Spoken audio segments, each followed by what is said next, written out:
Olá, esse é o Clareia. E eu sou Viviane Antunes. Eu sou Angélica Della Pieve. Nós estamos aqui para um segundo episódio desse podcast. Vem com a gente? Hoje o tema é ansiedade. Não à toa a gente escolheu esse tema, não porque não haviam outros importantes. Sempre um tema que nos parece que tá aí na rede social, que se fala muito, às vezes as pessoas até fazem nariz torto, ai, de novo falar de ansiedade. Mas por que falar de ansiedade nessa época do ano, no fim do ano, né? O que é o fim do ano? É um conjunto de datas, né? Natal, Ano Novo, as férias muitas vezes, né? Apesar de que as pessoas tiram férias em outros momentos da vida também. Mas o fim do ano ele carrega, querendo ou não, goste a gente ou não, né?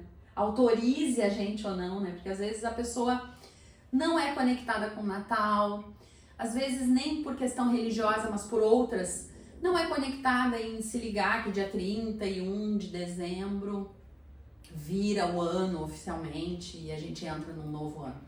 Tem gente que diz assim, olha, pra mim é um dia como qualquer outro. E tudo bem, né? Só que a gente vive no planeta Terra, para começar. A gente é humano. Dentro disso, que é a nossa humanidade, tem algo que nos atravessa independente da nossa vontade ou não. Que é um calendário, né? A gente está submetido a ele. Assim como a gente está submetido à lei da gravidade. Ah, mas eu não quero. Agora eu não quero mais viver na gravidade. Então tá, eu vou lá pra NASA, vou ficar dentro de uma cápsula. Não dá, né? A vida nos pede exercício naquilo que tá posto. Então a gravidade está posta e o calendário também está posto. Então, se a gente vive nesse mundo, se a gente está submetido e a gente tá dentro dessa atmosfera, a gente acaba sentindo esse respingo de uma atmosfera de final de ano, né? Uma atmosfera de mais correria, às vezes, né? Repara, um pouco mais de urgência, parece que as pessoas têm, né? Às vezes mesmo que não seja tu, tem essa aura. Isso, a aura, aura. Tá ali, tá na onda, né? Aí tu pode até querer te isolar um pouco, mas até pra tu te isolar, tu vai passar por essa aura. Sim, tu tá recebendo dessa aura. Isso. E independente dessa questão que é o Natal, a virada de ano, essa atmosfera do final do ano, ela tem muitos convites ali dentro, né? Muitos... Literalmente.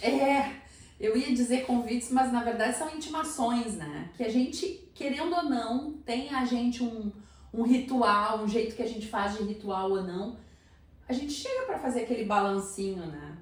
Pai, eu tinha dito que esse ano eu ia fazer tal coisa, ou que esse ano eu ia começar tal coisa, ou que esse ano eu ia finalizar algo que tava ruim, que precisava finalizar.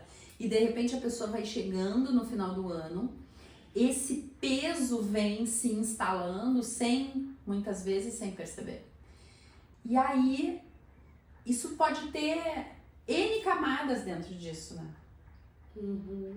Mas um aspecto Às vezes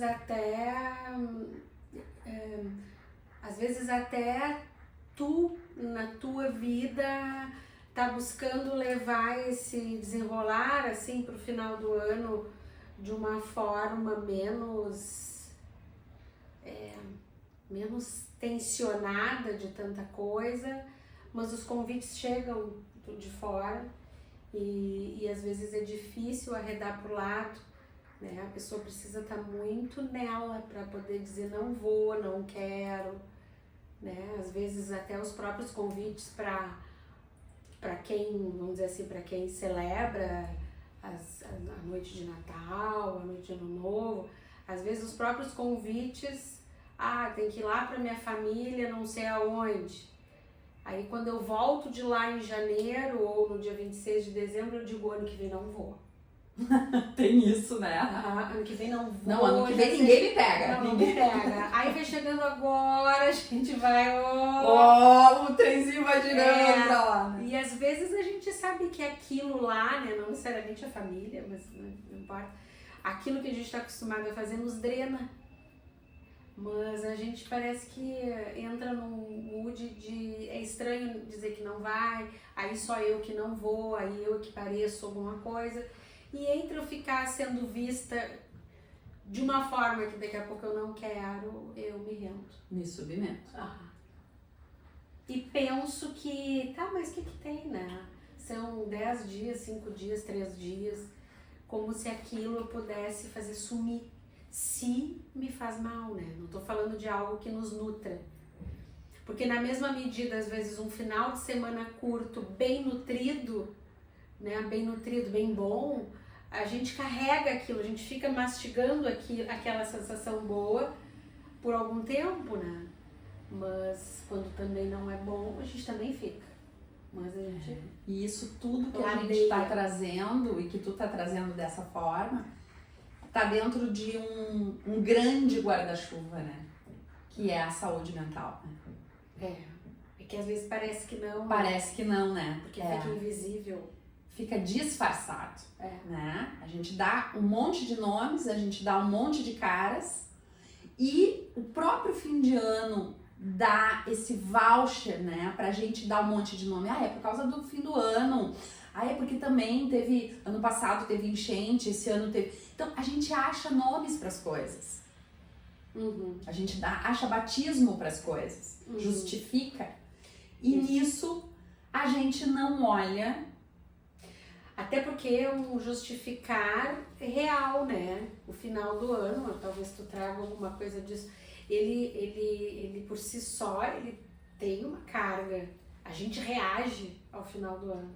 É porque se tu pensar que existe a contagem do tempo, né? Então, se existe a contagem do tempo, independente de eu achar muito legal isso, de eu me utilizar disso efetivamente ou não, ela tá ali.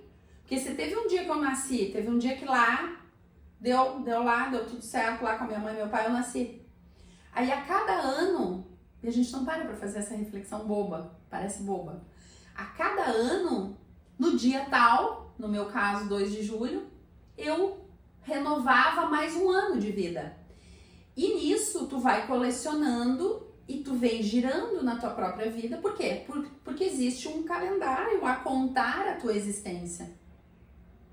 Da mesma forma, existe esse calendário a contar os teus 365 dias vividos, bem vividos ou não bem vividos. Então daí tu aceita, então a cada 2 de julho tu fecha um ciclo e começa outro. Isso. E tu aceita isso.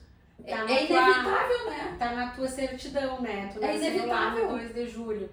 Tu pode não comemorar o teu aniversário. Tem gente que nem gosta, né? Tu pode fazer de cada 2 de julho um dia comum. Como tu pode comemorar. Inclusive, eu posso mentir minha idade e subtrair esses anos vividos. Ok, mas independente do que tu faz, a cada 2 de julho, tu vais envelhecendo. Evidente. E mesmo que tu não queira. Hoje tu tens 52, 3, e não adianta, não é 18? Não. E tu enxerga que não é 18. Então é real que o tempo passa. E é real. Não adianta. É real e é inevitável e é incontestável. E às vezes a gente pensa que os finais de ano não recebem essa carga. Porque a gente não comemora, porque a gente tem uma outra forma de ver, porque nós estamos bem tranquilos, ou muito agitados, nem vimos passar, porque o dia 1º de janeiro e o dia 31 de dezembro é só mais um dia. Mas é interessante perceber que independe de nós, a gente recebe e a gente está submetido, como tu trouxe, a uma vida aqui nesse planeta. Né? Então, todo mundo faz esse movimento de virada. Né? E se a gente recebe esse respingo, a gente tá nesse momento falando, abrindo aqui, o quanto esse respingo é sobre a nossa saúde emocional. E dentro dela, nesse ponto, a gente está trazendo a ansiedade. A ansiedade ligada ao fim do ano, que é uma fatiazinha. É como se a gente pegasse aquele gráfico de pizza, sabe? Ali dentro tem o nome ansiedade. Então tem N pedaços, tem N fatias. Ela é um assunto imenso, ela é um assunto com caras, tons e camadas diferentes. E nesse momento hoje a gente pega como se não fosse nenhuma fatia triangular, a gente pega aquela tirinha, sabe quando a gente tá com, ai não posso comer muito, então... Só a bordinha. Isso, a gente pega aquela tirinha, é essa tirinha, a tirinha que fala da ansiedade no fim do ano. E um dado importantíssimo, né, pra gente parar de achar bobagem um assunto que vem sendo falado, como se isso fosse, já tá tão falado, tá resolvido, né? Não é assim.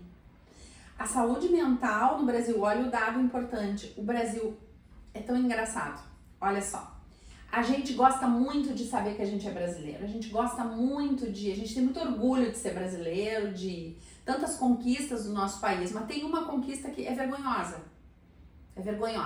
A gente lidera o ranking mundial. Eu não disse estar entre os melhores, os mais, assim, no primeiro topo. Estamos entre, não, nós somos o primeiro país no mundo em níveis de ansiedade.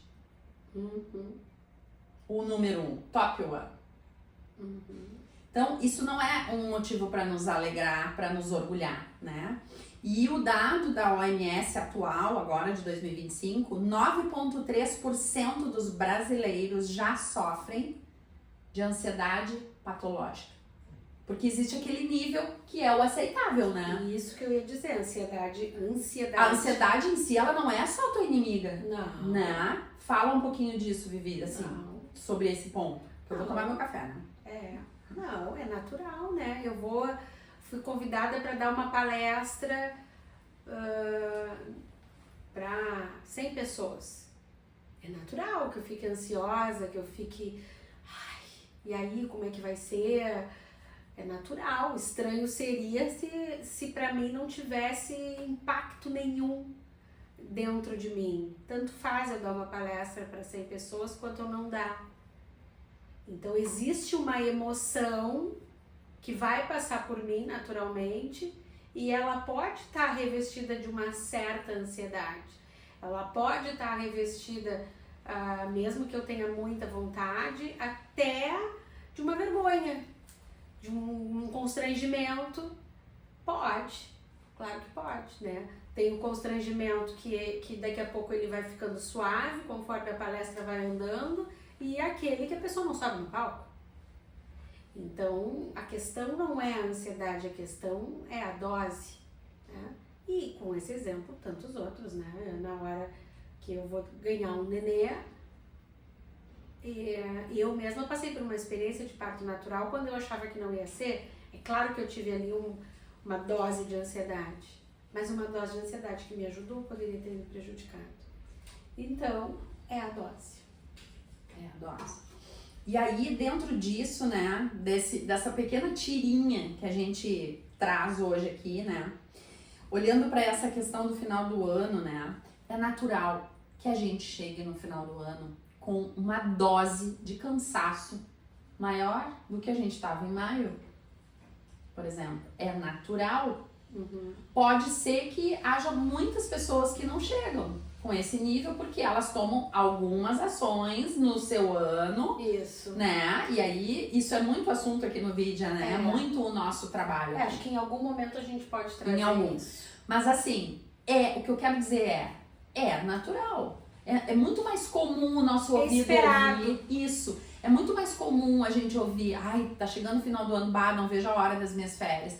Ou então, se a pessoa não tem férias, aquele recessinho, né? Natal e Ano Novo sempre entrega, em maior grau ou menor grau, né? Mas entrega uma pausinha ali, né? Até porque, como é que a gente pode dizer assim, o mundo externo, não estou dizendo que é algo polarizado, né? Mas o mundo externo dá uma parada. Então é natural que a gente queira parar também. né? Isso. As coisas, no geral, elas dão uma certa baixada, em alguma medida. É natural que a gente queira acompanhar. Da mesma forma que quando tem um feriado, a gente gosta de fazer feriado também. E a gente fala, pô, nem fiz feriado. Passei direto por aquele feriado. Ou então, poxa, que saco, feriado de 2 de novembro cai sábado. Tudo bem, quem trabalha sábado se beneficia, quem não trabalha sábado perdeu o feriado. Então a gente gosta de acompanhar. Essas coisas a gente gosta de acompanhar e a gente muitas vezes imagina que o final do ano, aí nós decidimos que esse nós não vamos acompanhar. Não tem como. A gente tá nesse guarda-chuva recebendo esses inputs, né? E a grande questão é que se entrelaça nessa atmosfera de fim de ano os finais de ciclo, né?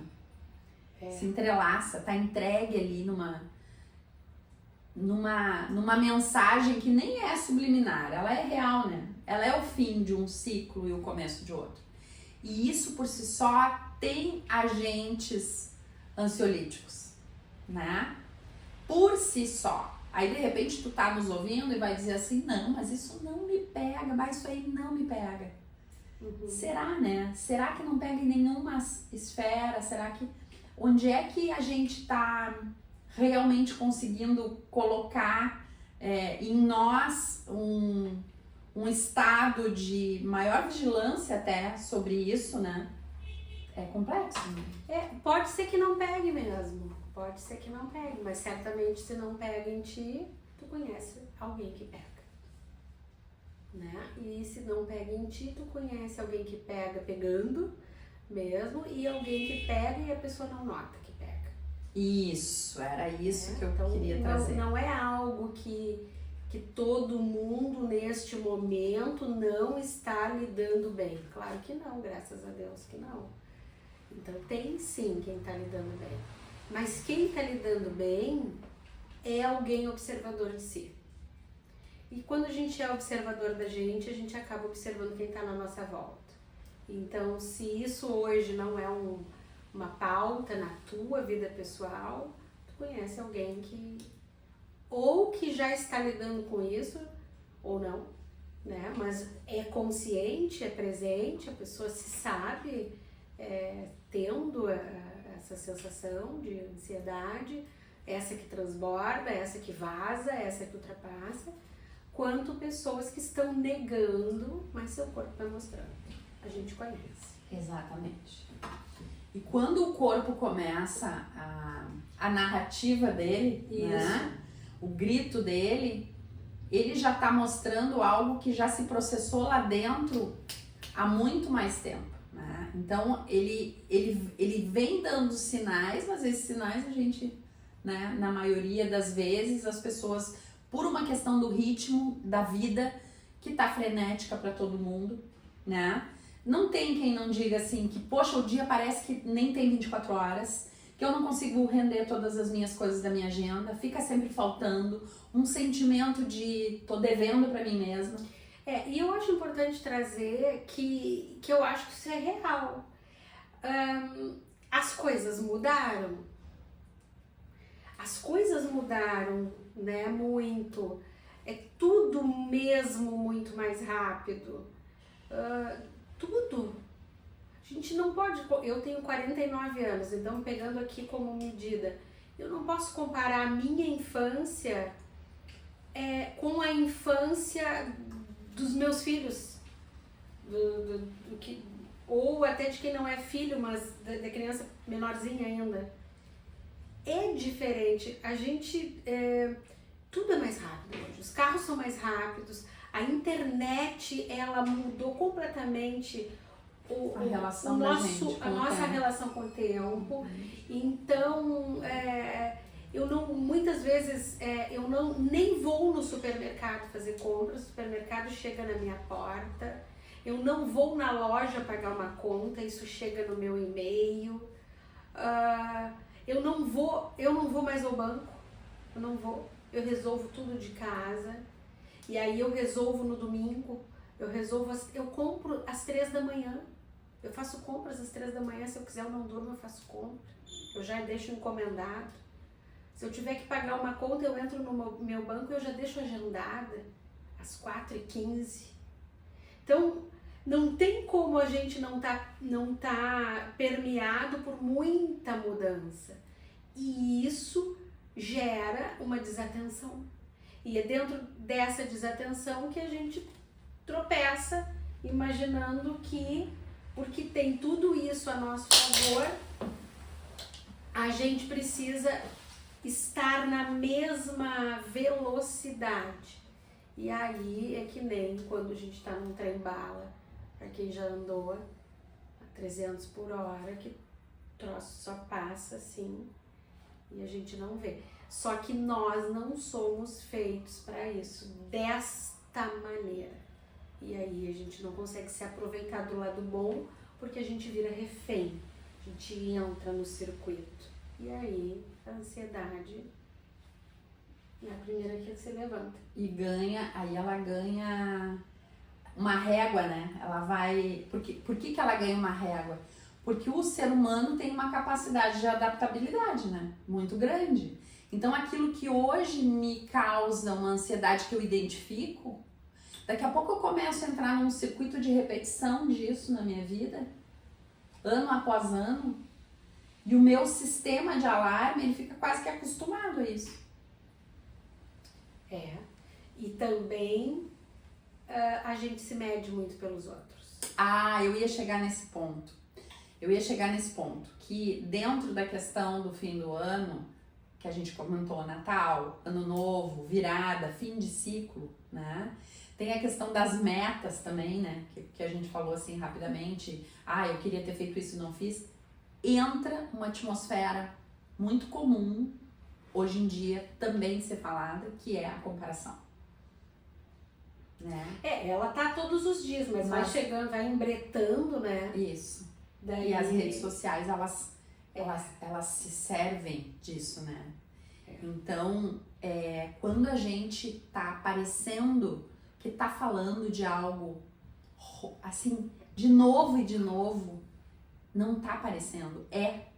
Porque o assunto, a ansiedade, ele é atemporal. A gente aqui tá trazendo essa fatia sobre o final do ano, porque é o ponto de reflexão que a gente escolheu fazer. Uhum. Mas é atemporal. E é algo extremamente atual. Como é que a gente não vai falar de ansiedade numa sociedade onde o dado do Brasil somos o primeiro de todos os países aos índices que a gente tem. Então seria um estado da gente estar muito naquele, sabe? Tô fingindo que não tô vendo, tô só aqui sobrevivendo. Não dá. Uhum. Não dá mais. Sobre a maneira quando a gente escolhe ter um canal, como é o canal do vídeo, como é o nosso espaço de trabalho, que é sobre esse lugar de saúde emocional, né? Eu acho que sobre um lugar de buscar pisar o chão da vida com mais consciência, assim, né? Fiquei pensando quando tu falava que é para falar de ansiedade porque é atemporal, porque é o Brasil número 1. Aí eu tava pensando assim, no entanto, nós, abre o YouTube aí, cai de pá vídeos que vão falar de ansiedade. Uhum, entra na outra rede social, mesma coisa, 59 milhões de posts e dicas e não sei o que sobre o mesmo assunto. Os livros estão aí. Então, informação não falta.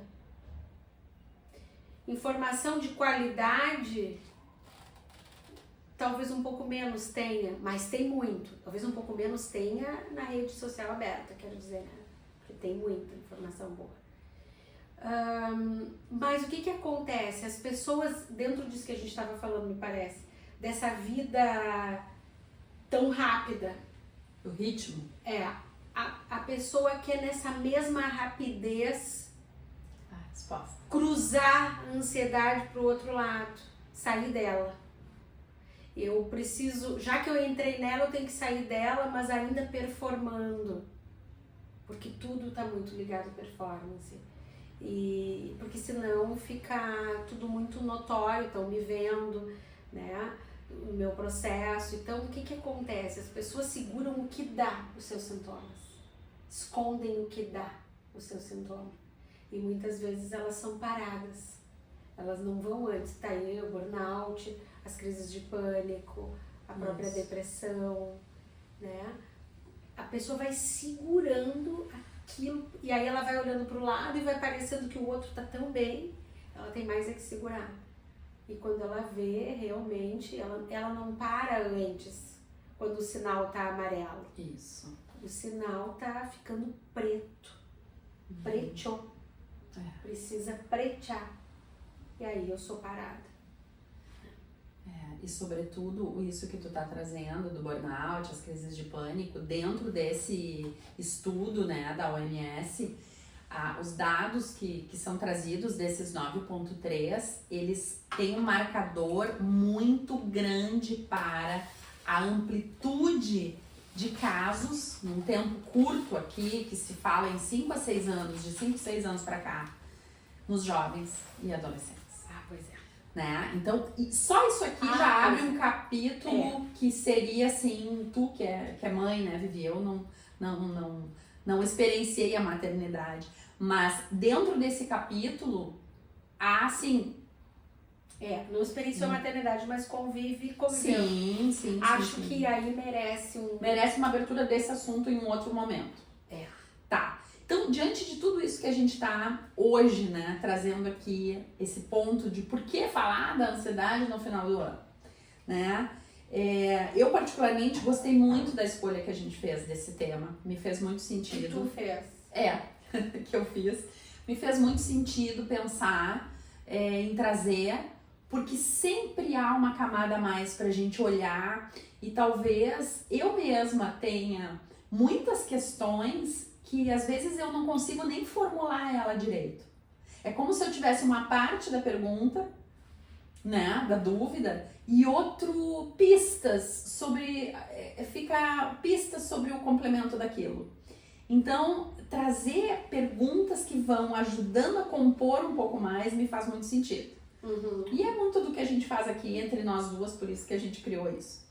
E então, depois que trouxe esse assunto, eu entreguei para Vivi algumas perguntas, né?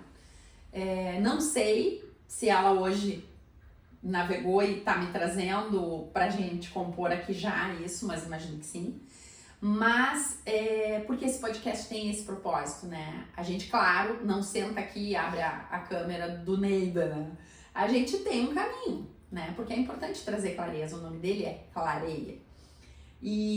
Mas essa parte das perguntas, a gente optou por fazer dessa forma, que eu entrego, num outro momento ela entrega pra mim, e a gente vai juntas descortinando, né, e trazendo, e isso faz muito sentido porque nos alimenta, né, e precisa primeiro fazer sentido pra gente, óbvio, como tudo que a gente entrega. Então essas perguntas que eu te entreguei, eu tô ansiosa do bem, assim, para que a gente possa navegar um pouquinho delas. Vamos lá? Vamos, acho importante dizer, sim, ela me deu, então, umas perguntas sobre esse assunto, e porque o Clareia, ele vem, né, ele aparece hoje no YouTube porque ele significa como se fosse assim a fotografia, não a fotografia, né? O vídeo, então, das nossas conversas de bastidor, né? Antes, depois dos atendimentos, dos grupos que a gente guia, né? E então a gente sempre conversou muito e entendemos que a gente tinha que levar, então, partilhar isso. Clarear isso que a gente busca clarear para nós e busca ir trazendo um pouco de clareza para aquelas pessoas que nesse momento estão conosco, né? Então, ela me trouxe algumas perguntas e eu rapidamente pontuei uma coisa ou outra aqui, porque também o nosso objetivo não é dar uma aula, né? O nosso objetivo é levantar alguns pontos de vista, né? E foi o que eu busquei fazer, de uma forma bem simples, assim, e entendendo que isso aqui é um canal onde tem espaço para comentário e que daqui a pouco tu possa te sentir à vontade para contribuir com algo que não foi dito, para dar uma outra visão, daqui a pouco diferente daquela que a gente está trazendo, para sugerir para que a gente explore mais alguma coisa, porque é isso, repito, nosso objetivo não é esgotar aqui. Ah, mas aí vocês falaram e não abordaram tal coisa. Muito possivelmente, a gente está trazendo, como ela disse, uma bordinha. Ansiedade é um assunto muito sério, é um assunto de saúde mental. E aqui a gente está trazendo uma clareada para quem sabe, quem se sentir tocado, conectado com isso que a gente está falando, possa começar a se ajudar ou até ajudar alguém. Então tá, então vamos lá. Tu te lembra de alguma vez em que tu interrogou uma angústia interna tua que te causava ansiedade? E como que isso se deu, assim, como que isso se deu dentro de ti? Se tu te lembra e como que isso foi? E várias. Mas quando tu me deu essa pergunta, eu procurei com tudo que tu me perguntou ficar com as primeiras coisas que me vinham na cabeça, né? Que bom.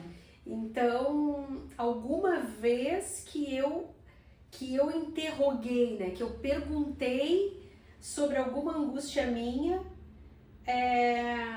que eu perguntei no sentido de, eu não entendi muito. Que isso te causava ansiedade. Que isso me causava ansiedade, né? Eu imediatamente, a gente está falando há pouco, mas imediatamente fui para minha relação com a maternidade. Porque quando o meu filho era bem pequeno, claro, isso tem tudo a ver com quem eu era antes, né? Daí é uma história grande. Hoje o meu filho tem 14 anos, e aí quando ele era muito pequeno, baseado na pessoa que eu era, eu tinha muito medo de errar com ele. Eu tinha muito medo de não ser a melhor referência. Muito medo de não ser a melhor referência. E isso foi chegando num ponto que pra mim foi ficando muito esgotante. Porque eu tinha que poder ter a resposta, a melhor resposta. O melhor comportamento, a melhor atitude, tudo melhor. O meu amor mas era tão grande que eu imaginava que a única forma de responder a ele era sendo, de preferência perfeita, sabendo que perfeição não existe. Então aí que foi o meu tropeço, porque eu sempre soube que perfeição não existe, né? Então eu também dizia pra mim e pra quem estivesse comigo, né? Sabia, com a cabeça. Claro, gente perfeita a gente não é. Sim, porque a gente sempre erra, a gente é humana e a gente cansa. E o meu verbo muito bom. Até eu compraria o meu verbo. Muito bom, falava bem. Tinhas uma boa defesa. Falava bem legal, que quem via, ouvia, pensava, puxa, que bacana o jeito que ela fala. Mas embaixo disso estava o meu grau de exigência muito grande. Então aquilo tudo que eu falava era verdade, mas não pra mim, né? Porque se tu me chegasse falando da tua maternidade, tu ia ter compaixão com essa pessoa. Ter compaixão, mas dizer, calma, não exige tanto de ti. Não exige, mas comigo não era assim. Só que mudou, né? E aí isso me angustiou. Por outro lado, ao mesmo tempo que eu era assim, essa pessoa muito perfeccionista, eu também sempre fui alguém muito buscadora de mim. E as questões de desenvolvimento pessoal, de autoconhecimento, elas não chegaram pra mim agora, dentro desse bombardeio, até desse modismo aí que agora tem. Elas chegaram muito antes. Então eu venho numa caminhada. Uma hora isso ia bater. Claro, como sempre, né? Uma hora isso ia bater. E aí, a mudança radical, porque a gente fala tanto aqui sobre não tem magia, é no processo, é cada dia um pouquinho. Mas às vezes, assim como no desenvolvimento infantil, né? Não sei se isso é tão sabido assim, mas acho que sim. As crianças, quando estão nas suas fases de crescimento, elas passam por estirões, né? Uhum. Então elas estão crescendo, daqui a pouco... E a gente mesmo que convive com a criança todo dia percebe o estirão. Daí tu olha na cama e diz, gente, o que é isso? O que aconteceu aqui? Né? Às vezes é o pé, corpo todo, o pé, a mão, a cabeça, não sei o que aconteceu. Esses estirões, que é esse crescimento rápido em menos tempo, ele também existe no nosso autoconhecimento. Tem vez ou outra, graças a Deus, que tem um estirão. Que é quando a chave vira um pouco mais rápido e tu deu a volta. Eu passei por isso nesse assunto. Né? Achei bacana de trazer. Isso, ou seja, o que eu tô querendo dizer? Eu tive uma mudança aqui, assim, quando na minha caminhada, no meu processo, eu entendi uma coisa. Que o mais rico que eu poderia entregar pro meu filho, porque eu quero entregar o mais rico, né? O melhor de mim. E eu pude perceber que o mais rico que eu poderia entregar para ele era um combo que incluía a minha responsabilidade de mãe, de cuidadora dele, né? Então era um combo de responsabilidade com humanidade. Quando eu entendi isso, o chão se abriu. A chave virou real. Preciso entregar a humanidade para ele. É constitutivo para ele que ele veja que a mãe dele erra, reconfigura a rota, que a mãe dele pode dizer, a mãe não aguentou aqui, a mãe não deu aqui, ou me desculpa, eu não consegui, vou refazer, o jeito que eu falei contigo não foi bom, não quero agora, tô cansada, seria bom, mas não vai dar pra mim, eu também tenho o meu limite. E isso tudo significava, e significa, e significará frustrá-lo.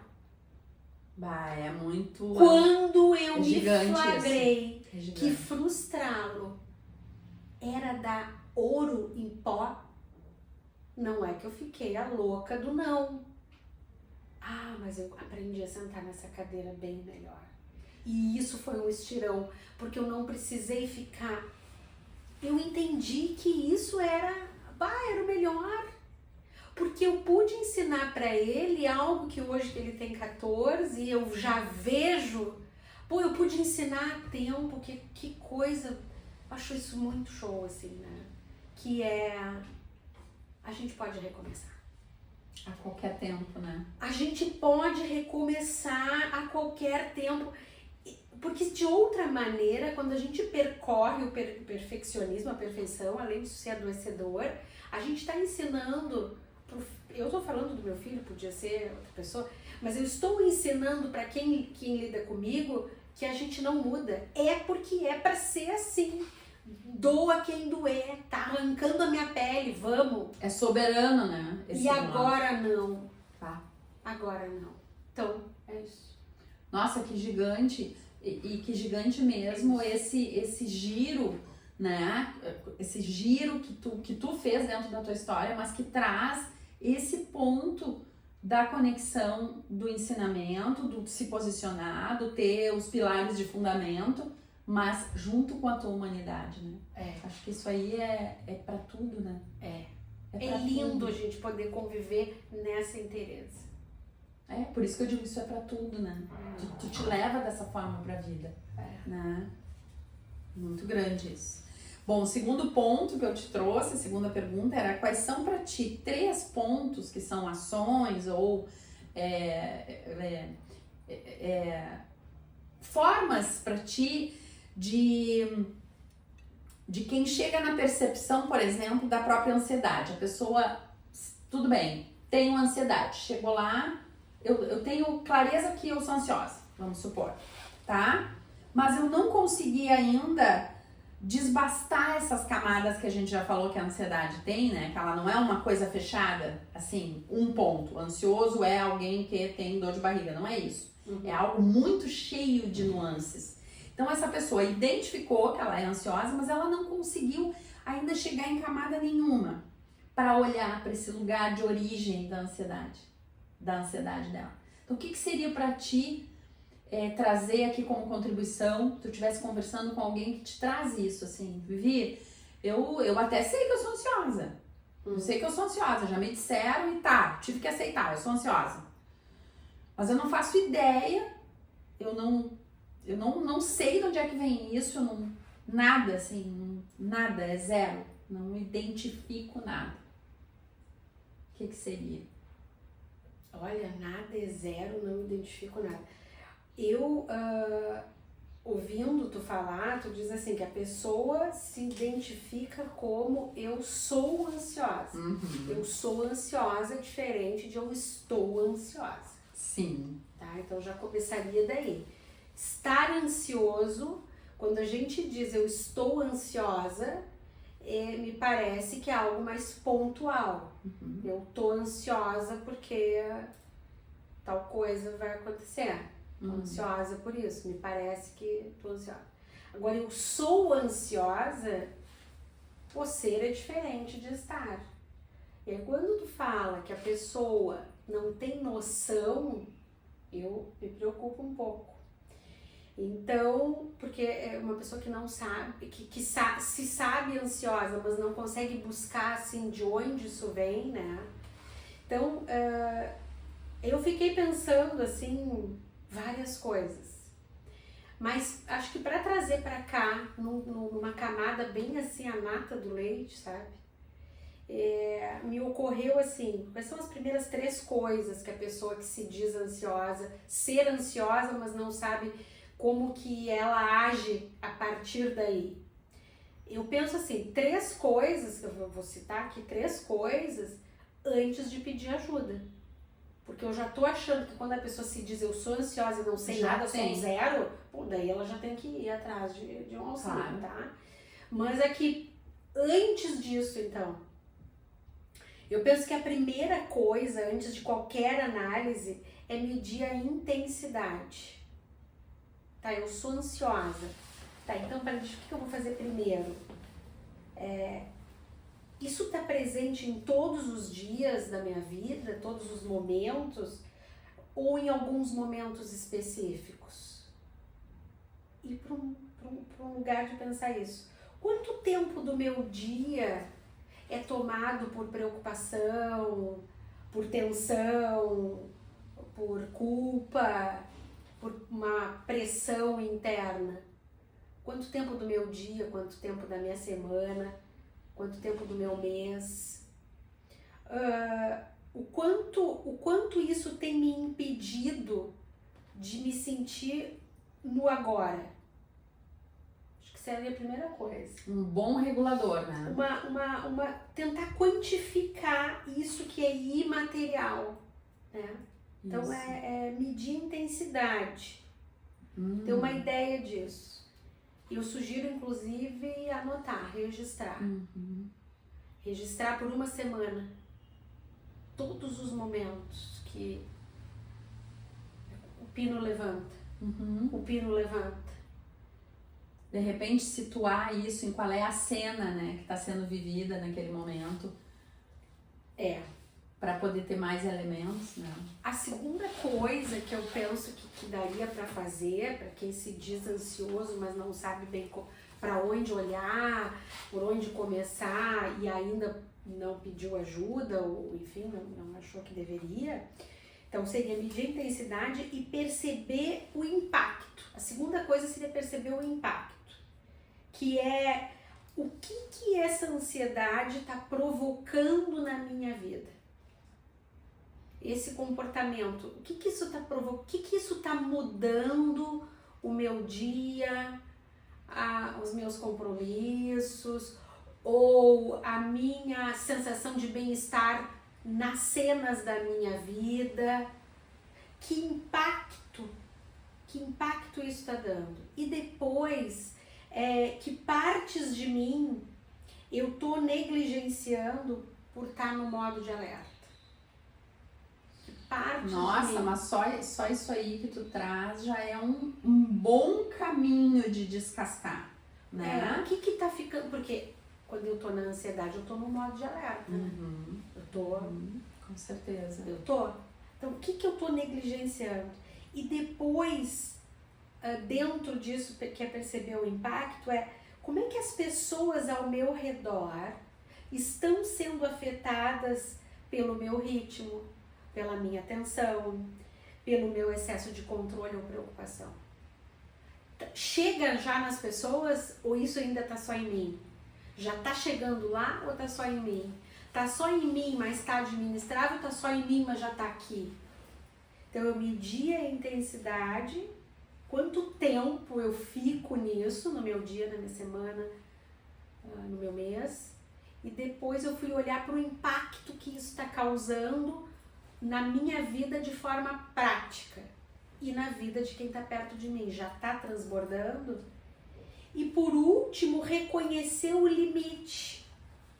Reconhecer o limite que é... Eu consigo lidar com isso sozinha, com pequenas mudanças na minha rotina, que eu mesma vou me autorregular, porque agora eu tomei consciência, eu consigo lidar com isso sozinha? Ou eu percebo que eu estou repetindo o mesmo padrão sem sair dele? Ótimo. Então, 3 coisas, né? Eu meço, eu percebo o impacto e eu decido. O que eu vou fazer? Só isso aí, que parece pouco, né? É gigante isso que tu trouxe. Só isso aí já dá muito um start no estagnado, né? Tem que dar. Naquela pessoa que... Porque senão eu vou chegar depois numa crise de pânico, numa... Sim, é isso que eu ia dizer. Isso que eu ia dizer. Esse auto-interrogatório, né? Que é um caminho de auto-interrogatório ativo, ele gera um movimento interno. Ele vai gerar. E toda vez que a gente sai de uma inércia, a gente saiu de um estado muito mais próximo do amortecido, né? De uma relação com a não vida, para a relação com a vida, né? Porque a vida é movimento. E aí todo o fundamento de todo o trabalho sistêmico é muito esse, né? O que te conecta com a vida, né? Onde tu tá conectado com a vida? Então não é não ter problema, é entender, bom, aqui tem uma questão, a ansiedade é uma questão. Como que eu posso me relacionar com isso que é meu? Porque não é negando que vai resolver, né? É meio pelo contrário, ela só cresce, né? Não. Fantástico, Vivi, muito legal. Acho que isso aqui dava até quase um material, assim, bem específico pra gente, né? Poder saborear. Esse é o tom da gente ter uma psicopedagoga aqui, é sempre bom, né? Bom, outra pergunta que eu te fiz, que na verdade não... Pois é, o quê? Vamos ver. Tá. O que pra ti é anti-ansiedade? Eu achei sensacional. Anti-ansiedade. Eu fiquei pensando, o que é anti, né? Anti é oposição, né? É oposição direta a alguma coisa. Isso. Então é uma contra-ansiedade. Isso. É um ansiolítico? É um remédio? Que tu te utiliza. O que pra Viviane é anti-ansiedade? Ok. Eu acho até que não é pra Viviane. Pensando que tu não estaria me perguntando sobre o ansiolítico, embora o ansiolítico é uma anti-ansiedade. Não tô, porque aqui não é um canal de medicação. Tá. Né? Então, mas numa oposição direta, né, que a anti-ansiedade traz, né, o que é uma ansiedade alta? Uma pessoa que está numa ansiedade alta, a mente tomou conta. Isso. Né? Então, para eu ir para um caminho oposto da mente que está tomando conta, né? Que a gente está completamente no ar, completamente nas ideias, nos pensamentos, nessa confusão e que gera comportamentos que vêm desse pensamento, com essa emoção, né? Então, para eu ir pro caminho oposto da ansiedade alta, só existe, me parece, né, inicialmente, um caminho que é reconectar com o corpo. Então, eu preciso reconectar com o meu corpo. Quando a gente está excessivamente na mente, é certo que eu não estou em conexão com o meu corpo. Isso é certo. Aí não é para Viviane, é certo. Então, se a gente está falando de uma anti-ansiedade, é porque existia uma ansiedade e eu quero botar um antídoto ali. Para eu poder botar um antídoto ali, eu preciso levar o meu corpo. E aí... fiquei pensando assim que às vezes a gente ouve, né, lê, vê, tem que meditar, tem que respirar, isso aqui lá, para poder baixar e ir para um estado menos ansiogênico. E é verdade. O poder disso é grandioso. Porém, todavia, a depender do grau de ansiedade que a pessoa se encontra, esse não vai ser o primeiro degrau. Porque isso vai gerar mais ansiedade. A pessoa tá com o termômetro lá em cima, é como se ela tivesse com 41 de febre e aí, subitamente, ela vai para 34. Não vai, não é assim que funciona. Então, apesar de meditação, respiração e outras atividades de conexão com o corpo de forma mais lenta serem maravilhosas, elas, a depender do grau de ansiedade, vão chegar depois. Porém, é preciso mover o corpo. Não é mover o corpo porque a pessoa está com vontade. Ela não vai estar com vontade, inclusive. Mas ela precisa ir pro corpo. Ela precisa cansar o corpo. A cabeça está exausta. Agora tem que trazer um jeito de dar uma emparelhada. Ela precisa cansar o corpo. Ela vai correr? Não sei. Ela vai caminhar? Ela vai dançar? Ela vai pular? Eu não sei. Então ela vai fazer alguma atividade, nem que seja para ela acabar essa atividade morta, mas ela vai acabar essa atividade cansada e aí ela não vai conseguir levar para a mente a mesma coisa que está. Então, para mim, quando tu me pergunta sobre anti-ansiedade, é isso. E aos poucos, se ela for caminhando nisso a seu favor, ela vai perceber que ela não pode ficar tendo esses picos assim. Então, ela precisa ir trabalhando isso dentro dela. A gente trabalha através de uma terapia, de um espaço de escuta, de diversas formas, que ela vai seguir lidando com a mente, mas ela precisa encaixar o corpo junto num trabalho desse. Fantástico, muito, muito. Tu falou muito isso a partir de ti, né? Evidente, assim, muito. Muito a partir de ti. E isso vale muito, tu sabe, que não só para esse ponto da ansiedade como tema, mas para muitas possibilidades de um terapeuta querer uma mobilização de alguma emoção numa pessoa que está resistindo através do corpo. O corpo como viés, e no entanto, muitas vezes aquela imposição assim, que eu chamo de imposição, né? E como terapeuta corporal posso falar isso. Agora respira desse jeito, agora fica aqui, tira dos teus pensamentos. Oi, né? Mas aí a pessoa nem sabe, né? Existe aí uma falta de diálogo. O terapeuta tá falando sozinho. Ele tá falando sozinho. Até não tem. E como a gente, enquanto profissional de saúde, que quer ter um diálogo, porque é importante a troca, é importante que o cliente ele ouça e possa fazer algo com aquilo que ele ouve. E não simplesmente, mas que absurdo isso aí, eu finjo que deu certo e vou embora. Não, né? Então, compreender que é pelo viés do corpo, né? Quando o corpo se entrega, a mente recebe essa informação.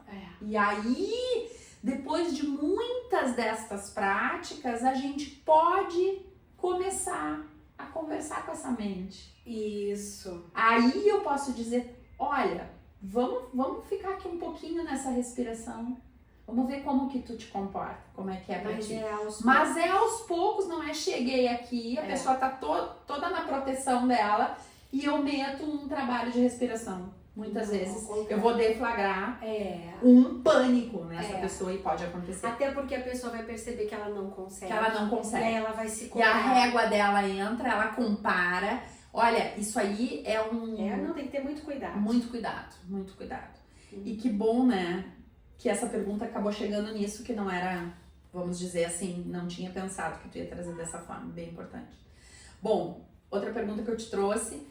Qual a relação que tu enxergas entre o fim do ano e os níveis de burnout, crises de pânico, esse tipo de manifestações extremas da ansiedade? Aqui eu acho que vamos só pincelar. O fim do ano é um período que mexe com a gente de várias maneiras, a gente já falou aqui, né? Para quem está sobrecarregado, então, é comum que o corpo e a mente peguem fogo, né? Então, assim, o burnout, o cansaço acumulado que ultrapassou os limites. O pânico, tu falou do pânico, né? Falei. Tá. Uhum. O pânico, os momentos em que a ansiedade se manifesta também de uma forma exagerada, né? E às vezes tem gente que tem o combo, né? Tem tudo isso, né? Então, por que isso acontece? Ao longo do ano, a gente vai fazendo muitas coisas. E muitas vezes, e estando no piloto automático, muitas vezes, na maioria das vezes. E aí, o nosso corpo e a nossa mente, eles vão se desgastando. Se desgastando. Se desgastando. E não vem sendo reposto. Nem quando as pessoas passam mal, né? Seja um negócio digestivo, ou vão fazer um exame retal, que tu não pode comer nada. Tem um preparo. E aí, mas na maior parte do tempo, pelo menos água tu pode tomar, por quê? Pra não desidratar, pra não ficar tão ruim, né, a coisa. E se a pessoa passar mal também, de forma digestiva, também a gente ajuda pelo menos tomar água pra não desidratar. Porque tá saindo muita coisa, tá só saindo. E assim como sai o que é porqueira, também já começa a sair outras coisas que não deveriam sair. Fica em desequilíbrio, né? Eu vejo que tem muito a ver com isso, né? O corpo, ao longo do ano, quando ele não é bem acompanhado, e aí eu não tô falando de academia, não tô falando de nada assim grandioso, mas quando não tem uma consciência boa dos nossos próprios limites, quando a gente acha que o nosso limite é sempre dar mais um pouquinho, é só... né? A exaustão se encosta ali, né? Vai desgastando. Desgasta o corpo físico, desgasta a mente, desgasta o corpo físico. Aí a gente confunde descanso com abastecimento. Aí a gente fica já bem cansado, chega na metade do ano, tu já tá bem cansado, e aí tu pensa, eu tô cansada, eu preciso descansar. Eu preciso me revigorar. E aí tu vai num fim de semana lá pra tal lugar, de preferência que não tem ninguém, não precisa nem falar, porque tu quer descansar. E aí tu não tá nem percebendo que tu não quer tanta interação, de tanto que só sai de ti, só sai. E aí tu volta de lá bem, mas tu começa a te dar conta, às vezes ainda no primeiro semestre do ano, outras vezes no segundo, com sorte no segundo, porque muitas vezes no primeiro. Tu começa a te dar conta que é que nem aquela bateria viciada. Carregou, em seguida já deu um cansaço. Carregou, já aparece vermelho de novo. Então, em seguida tu tá precisando, e aí vem aquelas coisas, não sei o que tá acontecendo, acho que eu tô na menopausa, acho que é porque... A coitada da menopausa, ela toma tudo, né? Então, existe um desgaste que vai acontecendo ao longo do ano, um desgaste que não tem manutenção, né? E tudo a gente sabe que precisa de manutenção. A casa da gente precisa de manutenção, o carro da gente precisa de manutenção, a gente precisa de manutenção. Nossa vida precisa de manutenção, nossos relacionamentos precisam de manutenção. E a gente imagina que o ano não. Então a gente vai chegando no final do ano, mas assim, realmente no bagaço, né? O pó da raviola, e não se dá conta assim que um pouco do que eu falei até, existe uma questão simbólica de final de ano, né? Se a gente vai pensar, existe qual a relação do final do ano com o burnout, com as crises de pânico, ansiedade, né? Existe uma relação, eu vejo assim, que existe uma relação biológica, psicológica e simbólica. Biológica, por isso, o nosso sistema nervoso, ele foi altamente exigido ao longo do ano. Então houve um excesso de cortisol, de adrenalina ali, por todo o ano. E a gente, como eu falei, a gente confunde descanso com abastecimento, né? Que é um assunto que a gente fala muito aqui no vídeo. Descansar é diferente de se abastecer. A gente se abastece agindo, fazendo coisas que nos nutrem. E a gente vai chegando num ponto de cansaço que a gente não quer fazer nada. A gente só quer ir para dentro de um sofá ou ir para dentro de alguma coisa, que a gente não precisa nada de tão cansaço, tão cansados, que a gente não se abastece. Então eu vejo que existe uma relação biológica, né? Existe um ritmo externo, aí chega no final do ano, isso já se encosta, né, com a questão simbólica. Por quê? Porque tu chega no final do ano, como eu disse, o externo começa a dar uma diminuída, mas a tua ventoinha tá aqui, ó. Uhum. Teu motor tá aquecido, tá girando ainda. Tá girando tu ainda ainda. não parou. Dá sabe, um dentro e fora não tá igual. Fica dissonante, né? Completamente. E isso Isso gera... colapsa o corpo, Claro, né? claro. E eu falei também que existe uma relação psicológica, que é o peso das expectativas. E aí dentro disso que tu tá, fora tá de um jeito, dentro eu ainda tô aqui, um olho na coca, eu tô no Bauru, eu vou fazendo a meia-culpa das expectativas. E tu vem, eu não fiz tal coisa, no fim eu não, e aí não, e não, e não. E só vai somando, a espiral só vai subindo da ansiedade. Eu acho que tem muito a ver com isso, né? O fim do ano é tempo de encerrar ciclos e coisas, mas é tempo da gente cuidar da gente. E só que tão a gente pouco, chega né? lá, Tão pouco se faz isso. tu não faz um escoar pro final do ano. É como se tu fosse, bum, desce com o nariz na porta. Chegou correndo, se bateu. Isso quando ainda não vira sobre efeito de festa e todas as orgias, né? Assim, às vezes judiando do próprio corpo também. Judiando o próprio corpo e imaginando que tu tá distraindo o teu corpo de sentir aquele mal-estar. Então eu vou lá, eu vou me ocupar com isso aqui. Me distraindo. Porque eu vou tentar distrair desse ruim Ai, que eu tô chega, já sentindo. passei tão ruim, agora eu quero uns dias de... Só que daí, na verdade, tá acumulando... Só que a gente não mente pro corpo, né? Tá acumulando sujeira no aquário, daí aí tu é o peixe de um aquário sujo. O que acontece? Tu não limpa o aquário. Grandioso. Tem mais duas perguntas pra ti, Vivi, que tu tem aí. Tu que é mãe. Ai, hoje eu tô barulhenta. Tô barulhenta, acordem. Tu que é mãe e mãe de adolescente. Aí a gente tem um respiro na grande maioria das pessoas, né? Tão interessante isso. Eu sou teu filho. Né? Assim, ó, muito a gente escuta e vê esses virar de olhos. Eu não sou mãe, mas eu fico achando que não é legal esse virar de olhos para adolescência. Mas então, fecha parênteses. Tu que é mãe de adolescente, e a gente, só nesse assunto a gente já podia aqui abrir um parêntese, né? Mãe de adolescente, e trazer aqui uma palestra muito maior, né? Porque uma palestra. É um assunto que merece camadas e camadas de desbastar. Mas tá, neste episódio a gente tá na ansiedade. Então, eu deixo aqui a palavra ansiedade, tá?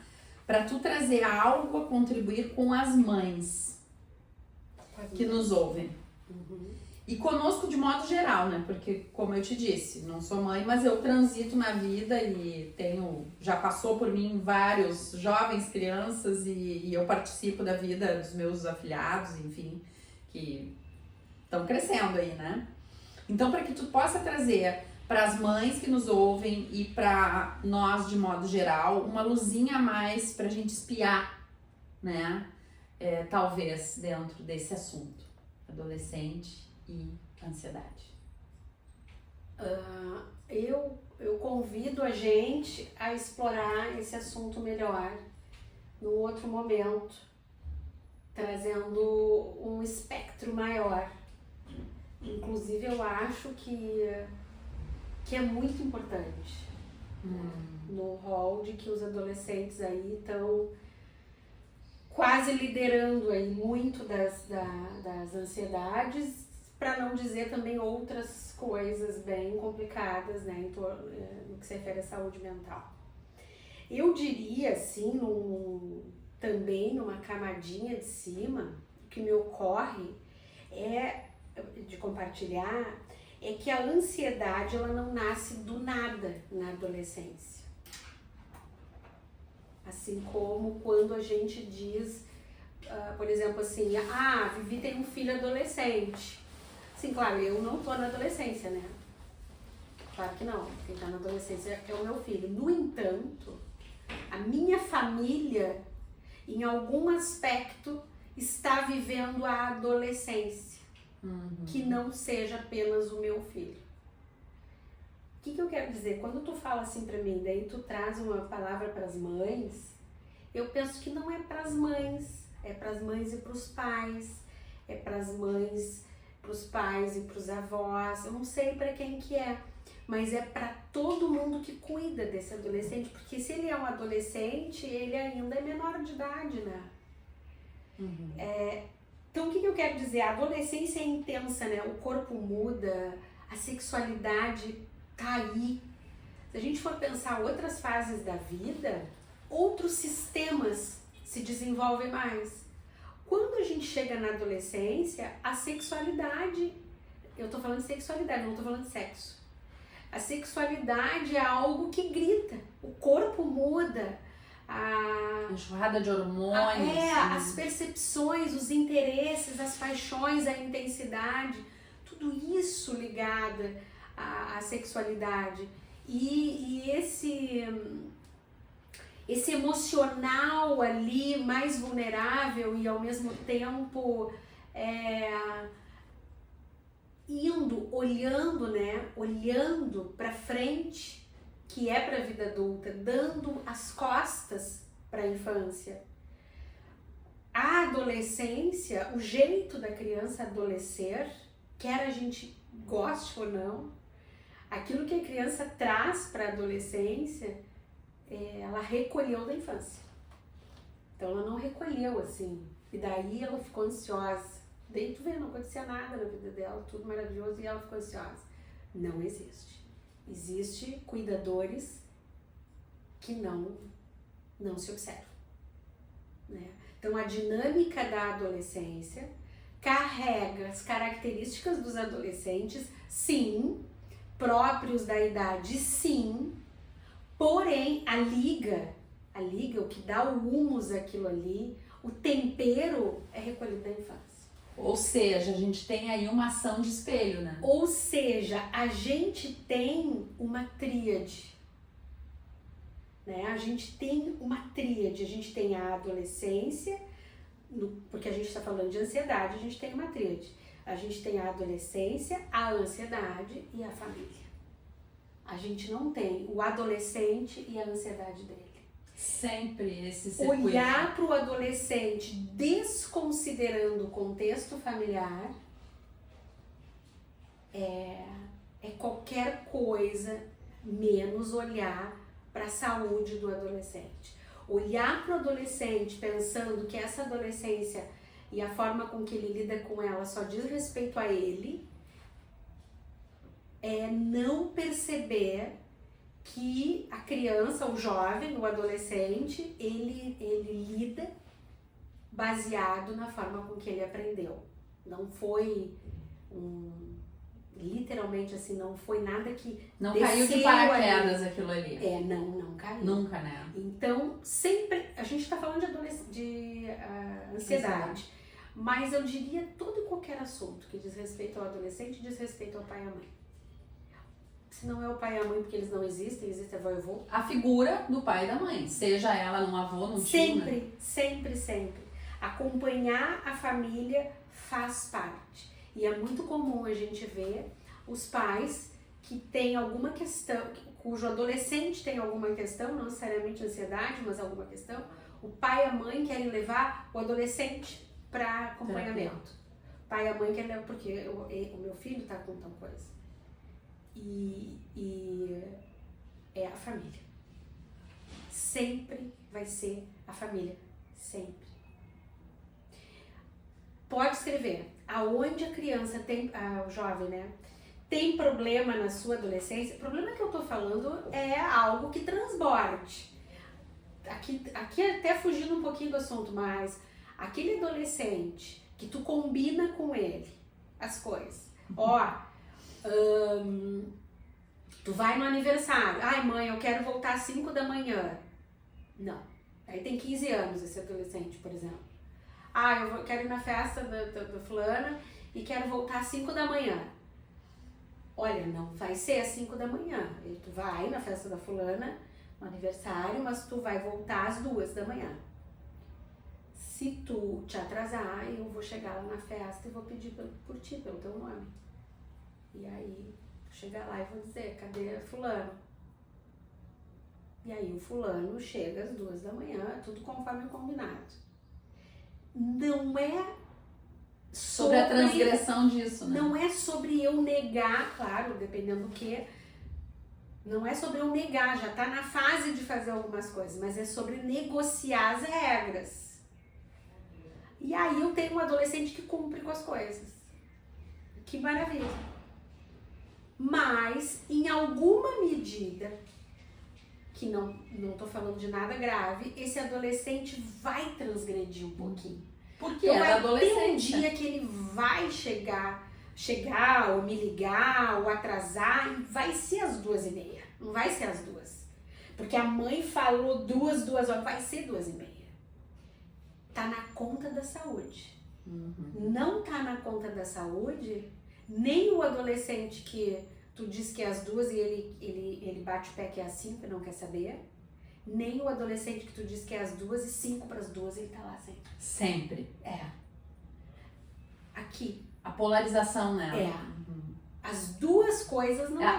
As duas polarizações estão acendendo uma lanterna. Exatamente. Então, por isso que é muito importante a presença dos pais, né? Uma vez eu aprendi e nunca me esqueci que nós pais somos o corredor.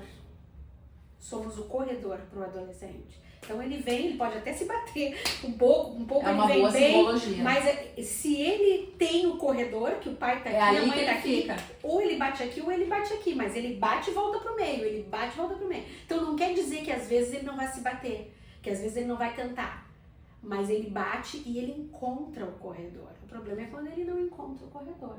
Ou quando o corredor aperta, que ele só tem um jeito, ele não consegue se mexer. Ele só passa se for de lado. Muito grande isso. Toda a questão do adolescente mais problemática sempre vai bater em alguma medida. A gente pode não perceber, e aí tudo bem, se tu não percebe não é problema, só não dá pra negar. Vai bater em alguma medida com algo da adolescência dos cuidadores. Ah não, mas a minha adolescência foi ótima, tudo bem. Às vezes isso tá em camada mais abaixo. Aquilo que tá bombando ali de negativo nessa adolescência tem a ver com algo que nós, enquanto adolescentes, nós na nossa juventude também tivemos alguma dificuldade de lidar. Às vezes não é exatamente a mesma história, mas é a forma de lidar. E como isso é grandioso. É claro, a gente deu uma escorregada um pouco para isso da adolescência, mas eu entendo a importância. E até para que a gente possa aqui deixar, né, essa atmosfera para esse assunto que é tão, tão, tão relevante e merece que a gente volte nele. Mas o quanto isso que tu disse, dessas camadas, né? Aí o pai e a mãe, de repente, ou esse cuidador, diz, não, mas a minha foi tranquila, eu não tive problema. O que é o ter problema, né? Então, muitas vezes... E o que é o ser tranquilo? Isso, o que é? Porque eu também aprendi certas coisas sobre criança, né? Na época que eu trabalhava bastante, assim, com a criança doente. Aquela criança que não dá trabalho, meu Deus, tu deixa ali quietinha, parece que nem tá em casa. O que tu dá pra fazer, ela se antecipa, ela vai, nunca tu foi na escola, nunca tu precisou. Oi, acendam lanternas para essa criança. E aqui a gente não vai explorar, mas isso que te parece o mar perfeito, ele é muito profundo. E ele esconde né, animais bem severos, né? Porque a adolescência foi feita para dar trabalho. E eu não tô falando, olha bem, de bebedeira, de coisas assim. Lesivos, né? Dar trabalho não é... Às vezes fazer um jantar bem gostoso para uns amigos que vai na nossa casa dá trabalho. Dá trabalho, mas é uma maravilha. Dá trabalho porque a gente se envolve. Montar minha árvore de Natal, botar minhas luzinhas na janela. Porra, dá trabalho.